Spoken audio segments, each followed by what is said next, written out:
Oi pessoal, aqui é o professor Thiago falando com vocês.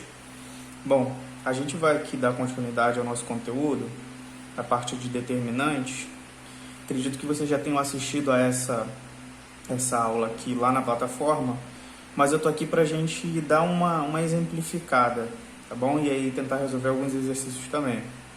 Bom, vamos falar aqui sobre o teorema de Jacobi, tá?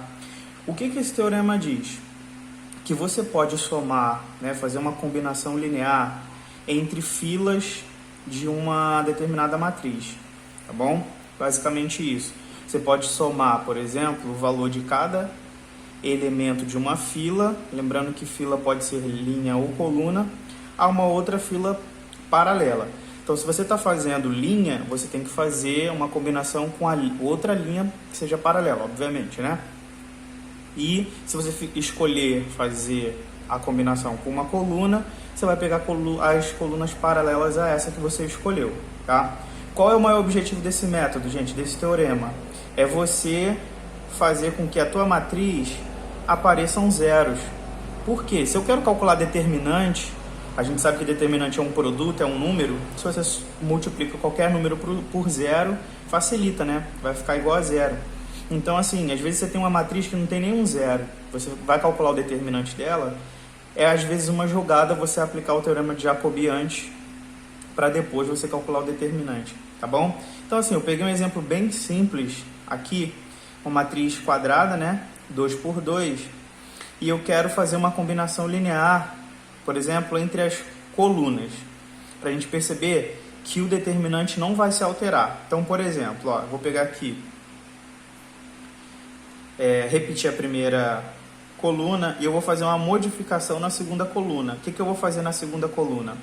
Eu vou pegar os elementos dela e vou somar com cada elemento da primeira coluna. Então, aqui eu vou ficar com 2 mais 1 e 4 mais 3, certo?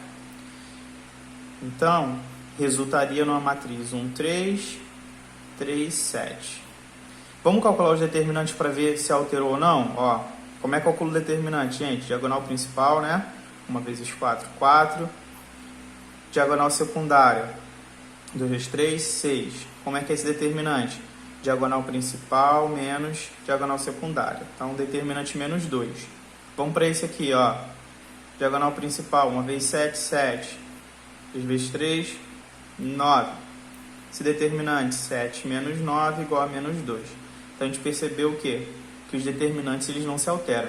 Então, a gente usa desse artifício para encontrar zero nas matrizes. Então, por exemplo, vou pegar esse mesmo determinante aqui, essa mesma matriz, para a gente calcular o determinante, mas agora eu quero zerar, por exemplo, essa segunda coluna aqui, encontrar zeros, né? Bom, se você olhar para esse elemento 2 aqui, quando é que esse 2 eu posso zerar fazendo uma combinação linear, ou seja, uma soma, uma multiplicação com outro elemento? Se a gente somar com o oposto dele, né? Com menos 2, por exemplo, certo? Então, se a gente fizer a seguinte modificação, ó, eu vou modificar a segunda coluna, tá? Então, eu repito a primeira.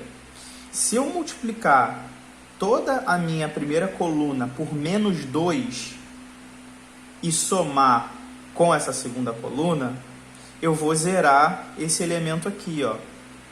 Quer ver? Então, ó, vamos chamar C de coluna, tá? Eu vou modificar a coluna 2. Modificar a coluna 2. O que eu vou fazer na coluna 2?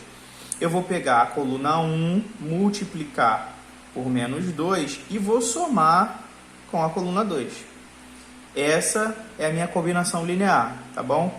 Então, vamos lá, ó. Coluna 1. Quando eu multiplico isso aqui por menos 2, eu vou ter menos 2. Menos 2 mais 2, 0. Agora aqui, menos 2 vezes 3 dá menos 6. Menos 6 mais 4 dá menos 2. Certo? Beleza. Fiz a combinação linear. Depois que eu fiz a combinação linear, agora vamos ver o determinante. Ó, diagonal principal. 1 vezes menos 2, menos 2. E aqui, ó, vai dar 0, né? Por isso que é bom a gente encontrar os zeros. Então, o determinante, ó, é menos 2, né?